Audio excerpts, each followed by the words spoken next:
తోటకాష్టకము 7వ శ్లోకం. గురుపుంగవ పుంగవకేతనతే సమతామయతాం నహి కోపి సుధీ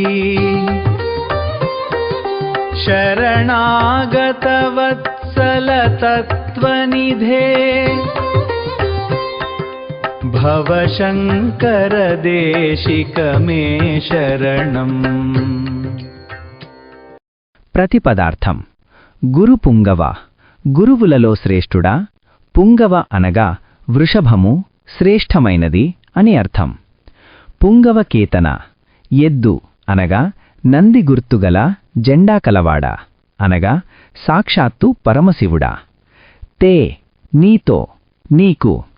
సమతామయతాం సమానత్వాన్ని పొందుటకు, నీతో సమానమైనవాడు. నహి కోపి సుధీహి ఏ పండితుడు, సుధీహి లేడు, నహి. శరణాగత వత్సల శరణు కోరిన వారిపై వాత్సల్యము, ప్రేమ కలవాడా.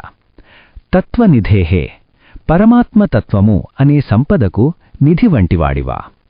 భవశంకర దేశిక మే శరణం. ఓ శంకర గురుదేవా, నీవే నాకు శరణు. తాత్పర్యం.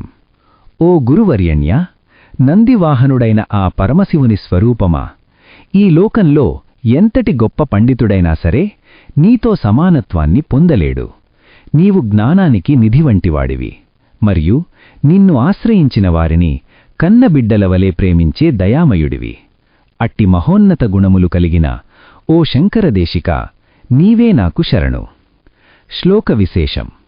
ఈ శ్లోకంలో పుంగవ అనే పదాన్ని 2 అర్థాలలో వాడారు.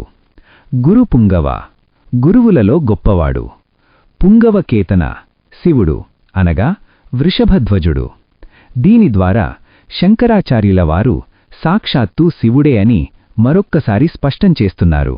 అలాగే ఆయన పాండిత్యం ముందు లోకంలోని మరే పండితుడు సాటిరాడనే శిష్యుని అపారమైన గౌరవం ఇక్కడ కనిపిస్తుంది.